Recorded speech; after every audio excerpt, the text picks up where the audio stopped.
کی مدتوں سے یہی باتیں سنتے آئے ہیں، لیکن افسوس ہے کہ بعض حضرات ابھی تک ہمارے فرق کو اور ہماری قوم کے فرق کو نہیں پہچان پائے۔ ہم کوئی نئی بات کہاں سے لا سکتے ہیں قرآن و حدیث کے علاوہ؟ ہم تو صرف یہی کہتے ہیں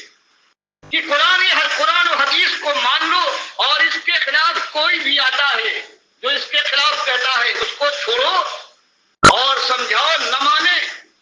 اس سے کفر کرو، اور اگر موقع آ جائے تو اس کے خلاف جنگ آزما ہو، ساری تدبیریں اختیار کرو۔ یہ ہمارا کہنا ہے۔ ہمارا جرم اگر ہے تو ایک یہی جرم ہے اللہ کے بندے، اور اگر یہ خیال ہو کہ لوگوں سے بھول ہو گئی ہے، اگر مانتے ہو کہ ہاں غلطی کی ہے بڑے بڑے لوگوں نے، تو آخر سب کے لیے مانو سب سے بھولی تو ہوتی ہے، لیکن ان کو ایک عام کے لیے عامی کے لیے کچھ موقع ہو سکتا ہے۔ لیکن تمہارا حال یہ ہے کہ تم کہتے ہو دنیا والوں کہ یہ اللہ میں زہر ہے، ان کے علم کو کوئی پہنچ نہیں سکتا، اور پھر وہ اللہ کی کتاب کے خلاف فیصلہ صادر فرماتے ہیں اور کہتے ہیں حدیث میں یہ آیا ہے۔ ان سے پوچھو کہ کیا اللہ کے نبی صلی اللہ علیہ وسلم اللہ کی کتاب کو جھٹلانے کے لیے بھیجے گئے تھے؟ اللہ کے نبی صلی اللہ علیہ وسلم کو یہ اختیار ہے کہ وہ قرآن کے کسی حکم کو بدل دیں؟ کیا اللہ نے نہیں فرمایا کہ نبی کو ہم نے اس لیے بھیجا ہے لِتُبَيِّنَ النَّاسِ مَا نُزِّلَ إِلَيْهِمْ، تاکہ وہ کھول کر صاف صاف بیان کر دے جو تم کی طرف نازل کیا گیا ہے۔ قرآن کے صحیح معنی بتانے کے لیے آئے، اور اپنے نبی کے ساتھ کتنا ظلم ہے کہ کہا جائے انہوں نے یہ کہا ہے کہ قرآن غلط اور بات یہ ہے، اور اسی کی سچی بات سے جو صحیح روایت سے آئی ہے کس طرح نکالا تم نے غلط معنی لے کر، اپنی طرف سے معنی لے کر، جیسے خاتم الانبیاء کے لیے آ گیا، ایک گروہ نے اس کے معنی لے لیے کہ مہر لگا دی گئی، جو ان کی طرف سے ثابت مہر لگا ہوا ہے، یا یہ ہے ان کی بات کو ثابت کرنے، ان کی حمایت کرنے آئے، یہ معنی انہوں نے نکال لیے اور ختم کر دیا ختم نبوت کے۔ وہی حال تم نے کیا ہے۔ بخاری کی صحیح حدیثوں سے جس میں صحیح معنی بھی قرآن کے خلاف نہیں ہے، کسی نص سے نہیں ٹکراتے، ان معنوں کے ماننے کے بجائے تم نے اپنی طرف سے وہ معنی لیے جو تمہارے بزرگ بتا گئے ہیں، جو قرآن کے خلاف اللہ کا رد، اللہ کی کتاب کا انکار ہے، اور تم اس پر نازا ہو۔ حالانکہ یہ تو بہت بڑا ظلم ہے کہ حدیث کے صحیح معنی بھی ہو سکتے ہیں، لیکن تم کو ضد ہے کہ تم معنی نہ لوگے، اور اس لیے کہ تمہارے بزرگ کہیں ٹھوکر کھا چکے ہیں، تمہارے لیے لازم ہے کہ اسی مقام پر پہنچو تو تم بھی ٹھوکرا کر گرو۔ تو یہ ایک مسئلہ ہے، یہ ایک جنگ ہے، کھلی جنگ ساری دنیا سے اس وقت۔ لیکن اللہ کا شکر یہ ہے کہ گالیاں دینے والے ہیں، برا بھلا کہنے والے ہیں، یہ تہمت لگانے والے کہ بڑے شدید ہیں، کسی کو نہیں چھوڑا۔ ہم کہتے ہیں اس سے کام نہ چلے گا، تم یہ بتاؤ کہ کہاں ہم غلط کہہ رہے ہیں۔ کہتے ہو کسی نے اس کو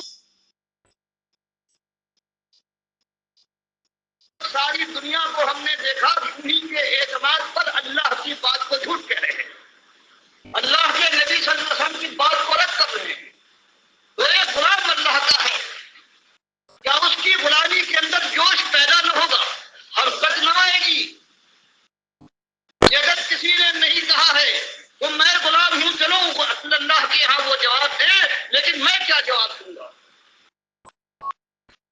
اس لیے یہ بات ہر مسلمان کا حق ہے جو صحیح معنوں میں اللہ کی بندگی کا ثبوت دینا چاہتا ہے۔ لوگ کہتے ہیں کہ اگر یہ کام نہ کرو، بات کہتے رہو اپنی مثبت دعوت، تو میں کہتا ہوں تم اللہ سے بڑے حکیم نہیں، اس کے رسول صلی اللہ علیہ وسلم سمجھدار نہیں۔ اللہ نے سارے پرانے جو مشہور تھے سب کو قرآن میں ذکر کیا، یہ فرعون ہے، یہ حامان ہے، یہ قارون ہے، یہ ابو لہب ہے، اور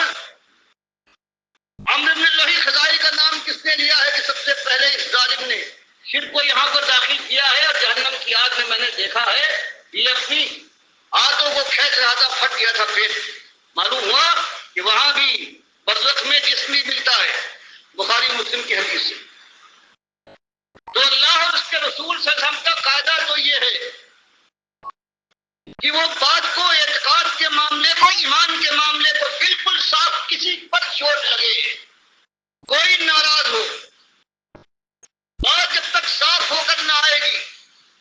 ایک راستہ ہے، اس پر ڈاکو ہیں، ان کے پروپیگنڈا کرنے والے پھیلے ہوئے ہیں، کوئی گھبراتا ہے، کہتے ہیں کوئی بات نہیں، بالکل شاہراہ ہے، بالکل امن ہے، اس پر ان کے ایجنٹ ہیں، لوگوں کو آگے بڑھا رہے ہیں، اور وہ جانے کے بعد وہ گھات میں لگنے والے ہیں، وہ ان کو دوسرے۔ اب کیا ہم کو اگر معلوم ہو جائے، آپ کو معلوم ہو جائے کہ آپ کا فرض نہیں ہے کہ ہوشیار کرے کہ یہ بے ایمان، یہ ایجنٹ ہے، یہ ان کے چیلے ہیں، یہ ان کی طرف سے لگے ہوئے، آگے بڑا خطرناک گروہ بیٹھا ہوا ہے۔ اگر ہم یہی کام کریں کہ جنہوں نے ایمان پر ڈاکہ ڈالا ہے، جنہوں نے ہمارے باپ دادا کی اربوں اور خربوں لوگوں کو جہنم میں جھکوا دیا ہے اپنی بڑائی کے الزام میں اور اپنے جھوٹے نام کی وجہ سے، اور یہ نہیں کہ وہ مر گئے تو گئے، ان کی کتابیں نہیں مری، جن رات ہر جگہ ایک حیجان پیدا ہے، اللہ کا انکار ہے، اللہ کے نبی سب، ان کی کتابیں بند تو نہیں ہوئی، وہ نہیں مرے ہیں۔ سانپ کو مارو، اس کا زہر بھی ختم، لیکن یہ آواز ہے ڈاکٹر مسد الدین عثمانی رحمۃ اللہ علیہ کی، اور یہ ہے صحیح معنوں میں توحید کی دعوت، رد شرک اور کفر بالطاغوت۔ اس دعوت کو آگے بڑھنا تھا، پوری دنیا میں اس دعوت کو پھیلانا تھا، لیکن ناخلف جانشین محمد حنیف نے 2017 کے اندر آ کے جماعت کے اندر پھر سجدہ تعظیمی کا شرک ڈال دیا اور عقیدہ بھی خراب کیا، اور لوگوں کو بتایا کہ یہ جو ماڈرن دور کے اندر یہ ٹیکنالوجی کا استعمال ہے، اور خاص کر ویڈیوز کے ذریعے جو توحید کی دعوت پھیلائی جائے گی، یہ حدیث کا انکار ہو جائے گا۔ اس طرح انہوں نے اپنے دماغ کے مطابق حدیثوں کو لیا ہے۔ تو بتاؤ اللہ کے بندو، یہ توحید کی دعوت جب تم روکو گے تو اس کے بعد پھر تمہاری بنیاد ہی ختم ہو گئی۔ یہ جماعت اس لیے بنی تھی، امیر اس لیے بنایا گیا تھا کہ کفر بالطاغوت ہوگا، اللہ کے مقابلے میں کسی کی بات نہیں مانی جائے گی، اللہ کے علاوہ کسی کو رکوع اور سجدہ نہیں ثابت کیا جائے گا، اور اگر تم اللہ کی کتاب کے مقابلے میں اپنے امیر کی بات کو مانتے ہو تو بتاؤ پھر تمہارے میں اور دیوبندیوں میں اور بریلویوں میں اور حدیثوں میں کیا فرق ہے؟ تو یہ دونوں چیزیں بہت بڑی چیزیں یہ لایا ہے محمد حنیف، ایک سجدہ تعظیمی کا شرک لایا ہے، اور ایک یہ ماڈرن ٹیکنالوجیز کو روکنے کا اس نے انداز کیا، اس دعوت کو روکنے کے لیے۔ تو یہ اسی کے چیلے ہیں جو آج کہتے ہیں ویڈیو کے ذریعے اگر توحید کی دعوت دو گے تو حدیثوں کا انکار ہو جائے گا، اور وہ کہتا تھا اگر یوسف علیہ السلام کو سجدہ نہیں مانو گے تو قرآن کا انکار ہو جائے گا۔ اس طرح ڈراتے ہیں۔ باقی جن کا دل اللہ نے کھول دیا ہو، جن کے اوپر اللہ نے رحمت کی بارش کی ہو، وہ اس کے فریب میں نہیں آئیں گے، اور جو اس کے فریب میں آ گئے وہ گئے مارے گئے۔ اللہ تعالیٰ غور و فکر کرنے کی توفیق عطا فرمائے، مالک ہمیں مخلص اور باصلاحیت ساتھی عطا فرمائے گا انشاءاللہ، جو تمہارے جیسے نامرد اور تھوڑ دلے نہیں ہوں گے، وہ مومنوں سے محبت کرنے والے ہوں گے اور مومنوں کے سامنے بچ جانے والے ہوں گے، اللہ کے راستے میں جہاد کریں گے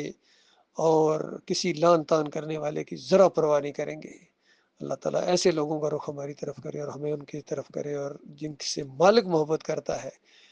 اور اللہ تعالیٰ اس دین کو غالب کر کے رہے گا، چاہے ان کے چہرے غم و غصہ سے اور تمتما اٹھیں، ان کے کلیجے میں آگ لگے، توحید کی آواز جب سنتے ہیں تو یہ آگ لگ جاتی ہے ان کو۔ اللہ تعالیٰ ان کو سمجھ دے، اور جو مر گئے وہ تو گئے مارے گئے، اور جو زندہ ہیں یا تو اللہ ان کو سمجھ دے، یا اللہ ان کے اوپر ایسا عذاب لائے کہ چیخ اٹھیں یہ کافر اور مشرک اور یہ مسلک پرست، فرقہ پرست۔ جہاں جہاں تک یہ آواز پہنچے، اللہ کے بندو اس دعوت کو آگے پھیلاؤ۔